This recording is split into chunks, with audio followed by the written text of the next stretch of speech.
Hey guys, it's Jack Cypher here, and today we're going to be ranking the top 10 greatest shonen protagonists of all time.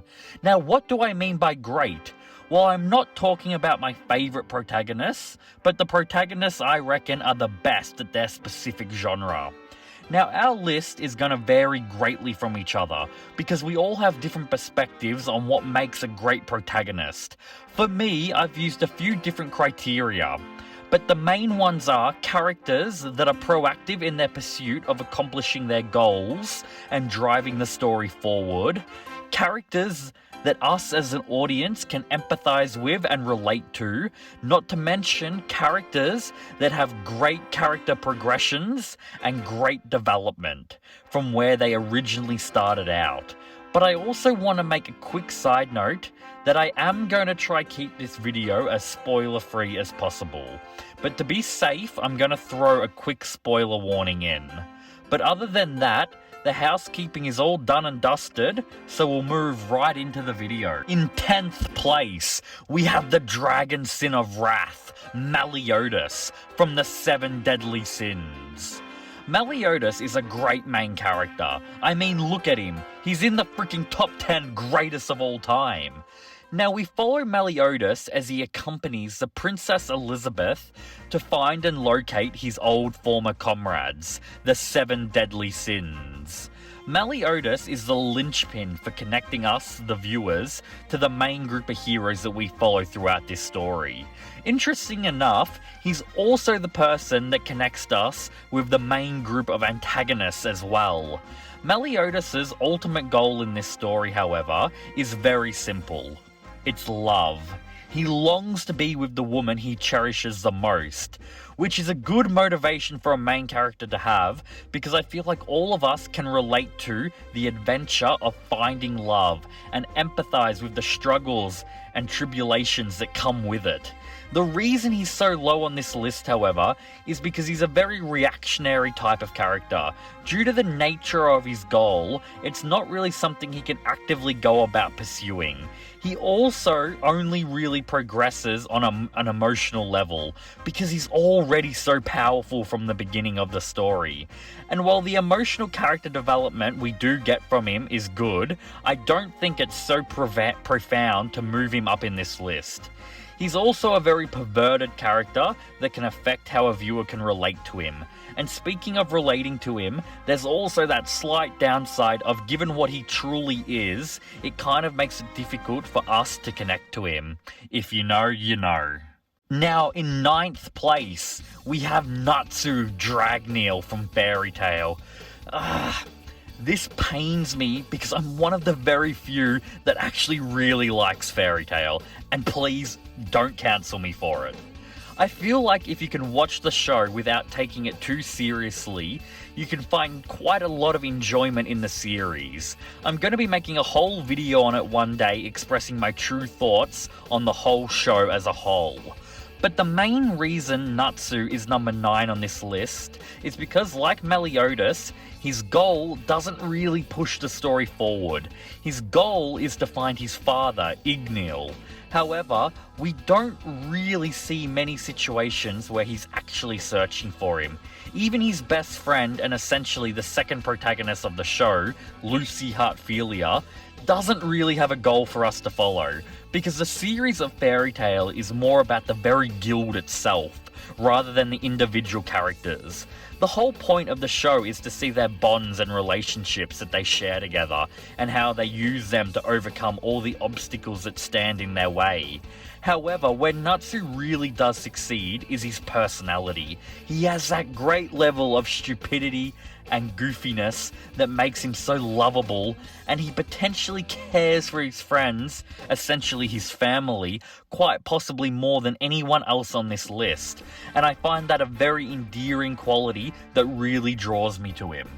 In 8th place, we have the first protagonist from the big 3, Ichigo Kurosaki from Bleach. Wow. The first member of the big 3. And they're in the bottom half of this list. To be fair, this one pains me as well. Ichigo is a great character. and a spectacular standalone character. He's not as goofy and silly as his contemporaries. He comes off as a more serious and badass, possibly appealing to a slightly older audience. Or an edgy kid, because let's face it, he spends a lot of damn time brooding. But like Meliodas and Natsu, he's just a completely reactionary character, and I'm sorry for repeating that, but it's an important trait for a shonen protagonist not to be so reactionary. At least it's important to be in like the top 3 or 5 of this list. Ichigo literally just wants to be a normal high school kid. His only real goal in the show is to protect his friends.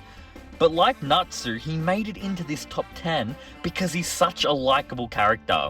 He has all the traits that we can relate to: his desire for normalcy, his strength, his inner fortitude, his spirit, a desire to protect his friends no matter the cost. The characters on the bottom of this list are by no means bad protagonists. I don't want you guys to think that that's what I think of them. There was literally so many characters to choose from this list. Shonen's been going on for a long ass time, but these were the 10 best of them. In 7th place, we have Edward Ulrich from Full Metal Alchemist Brotherhood. Now this is where we start getting into characters whose goals have a significant importance to the story. Edward's goal is to help restore he and his brother's broken bodies after they attempted a botched alchemy experiment to revive their dead mother. This goal leads them on the path to discover the Philosopher's Stone. With it, they can use its power to bypass equivalent exchange and get their bodies back and regain their human forms.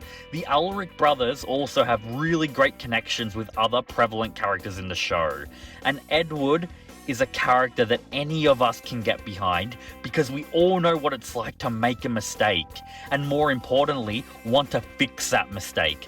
Not to mention to see the sheer love that he has for his brother, that he would go to any length to restore what he did, is just so heartwarming to see. Full Metal Alchemist Brotherhood is such an underrated series. It doesn't get the credit that it really deserves. It is close to perfection. In 6th place, we have Asta from Black Clover. Now honestly, I'm not sure how people feel about Black Clover. I know that a lot of people had issues with it in the first 20 to 30 episodes, but I'm one of the people that actually reckon Black Clover is quite a good series. It definitely picks up. You might be noticing a trend of me liking shows that most people don't, so just bear with me. I mean, Black Clover is an accumulation of both Fairy Tail and Naruto, so of course it was going to have a protagonist that made this list. And Asta is the perfect representation of a shonen protagonist. He has a wild ambition to become the Wizard King, the most powerful sorcerer in his homeland. He has a mysterious origin and a great healthy brotherly rivalry with Yuno. He also has a great power, or should I say lack of power, that makes him an outcast amongst his peers. And I think all of us at some stage in our life can really relate to that. Yes, he can be overly loud and boisterous, but as the series continues, I find that gets turned down quite a bit, and he becomes a much more endearing and appealing character to watch. Not to mention, he has a great show of progression in character as well as strength as the series unfolds. He's just truly an underrated shonen protagonist. In 5th spot, we have Jotaro Kujo from JoJo's Bizarre Adventure. Now, I specifically limited myself to only one Joestar.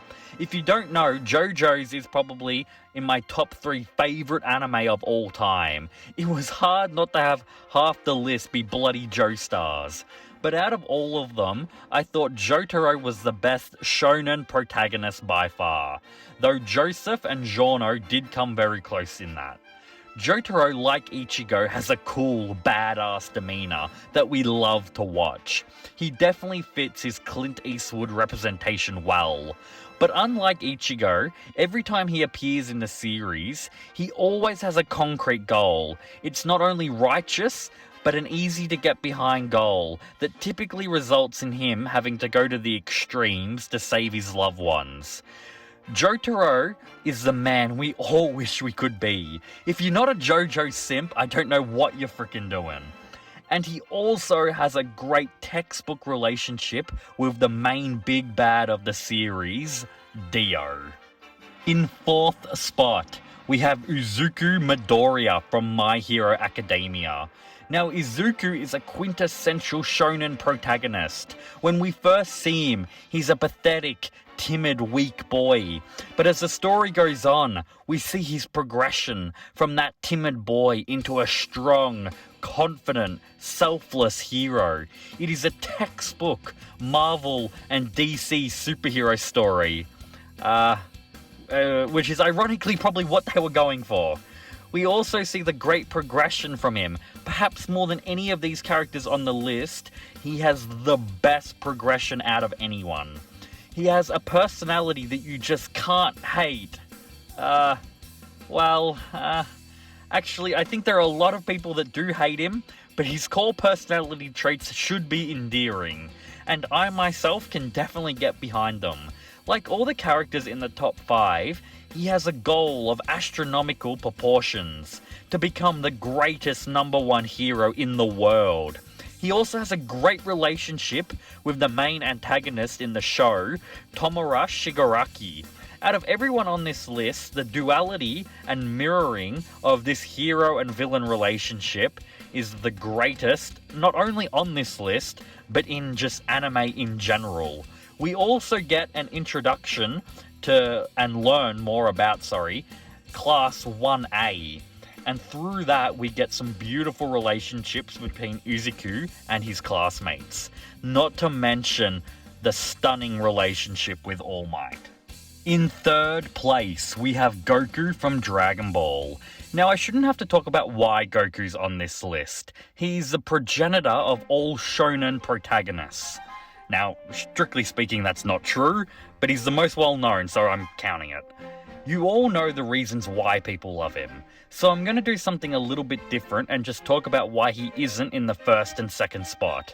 The first reason is because I find him less relatable than our 1st and 2nd places. He's a completely overpowered and broken alien who has an obsession with fighting. That's just something that us in the normal human club just can't really relate to. Of course, Goku isn't just a fight nut. He has many different personality traits. It's why people love him so much. But the fighting is one of his most prevalent. And I find that detracts just a little bit from empathizing with him 100%. The second reason is because I enjoy the goals of the first 2 places better. With Goku, he has an overall goal of becoming the strongest in the world. We do know why people like him though. It's because he has a strong desire to protect his friends and family, or in this case the whole freaking planet, time and time again. But for me, Goku is essentially a quasi-Superman. And Superman is supposed to be a character we just can't really relate to. They're pretty much gods. Now, by this point, you should all know who the top 2 are. They're literally 2 of the most popular protagonists in the entire world. But what order did I place these 2 characters in? Honestly, I went back and forth on this so bloody many times. I'm not even sure that the conclusion I came to is correct. But in 2nd place is Naruto Uzumaki from Naruto. Now, Naruto has 2 goals that he strives for. The main one of becoming Hokage, the one we follow him through for most of the journey, and his ambition to achieve world peace. Great dreams that further the plot along a lot. He also has a great personality and a great relationship with a series of characters. Honestly, for me, he's the textbook shonen hero. When I think of an anime fictional character saving the day, I think of Naruto. He's not as flashy as Goku or other Marvel and DC superheroes, but he has something more important. He has relatability. Naruto has a tragic backstory, a boy that suffered much from loneliness. And I don't care who you are, loneliness is something that all of us have dealt with in one form or another. The trait of just wanting to be accepted, It's all just so sad. So to see Naruto's journey, his progression of winning over person by person, and seeing that lonely boy not giving in to despair and to overcoming every obstacle, showing so much inner fortitude, it just amazes me time and time again. He's a hero in all the ways that matter, and he's one of the most lovable and inspiring characters to watch. Now, before we get into the number one spot, which, let's face it, you should all know who it is, I just want to go into some quick honorable mentions, so you don't all just step on my dick for not including them on this list. Yusuke from Yu Yu Hakusho, Itadori from Jujutsu Kaisen, Denji from Chainsaw Man, Saitama from One Punch Man, Mob from Mob Psycho, Eren from Attack on Titan, and Gon from Hunter x Hunter. Now, the only reasons these guys didn't make the list is because with the criteria I was using, I just found this current top 10 to be the superior choice.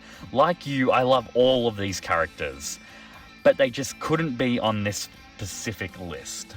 Now, in first place is Monkey D. Luffy from One Piece. Now, I imagine even before clicking on this video, lots of you might have assumed that Luffy was number one, and you all kind of know why he's here. He wants to be king of the pirates, and if you watch the anime, he bloody mentions it every single episode. He also probably has the best character relationships out of any characters on this list. Honestly, I don't think you can watch One Piece without falling in love with each individual character and their relationship to Luffy. Now, for me personally, his goofiness and silliness can sometimes be hard to watch. If I was ranking my favourite protagonists, he probably wouldn't actually be number one. I'm not sure if that's a little bit controversial. But he has everything it needs to succeed as a shonen protagonist. He has willpower in spades. He has courage. He has a good sense of morality. He cares about his friends. If it wasn't for Luffy, we never would have got the amazing adventure that is One Piece. And that's probably the main thing he has going for him. One Piece is quite possibly the greatest piece of fiction in the world. And if it wasn't for Luffy, the story of One Piece would just crumble into a pile of nothingness. It's because of Luffy is who he is that this story can keep progressing. He's a character that we should all aspire to be, and that is why he's the greatest shonen protagonist of all time. If you've made it all the way to this point, thank you guys so much for watching.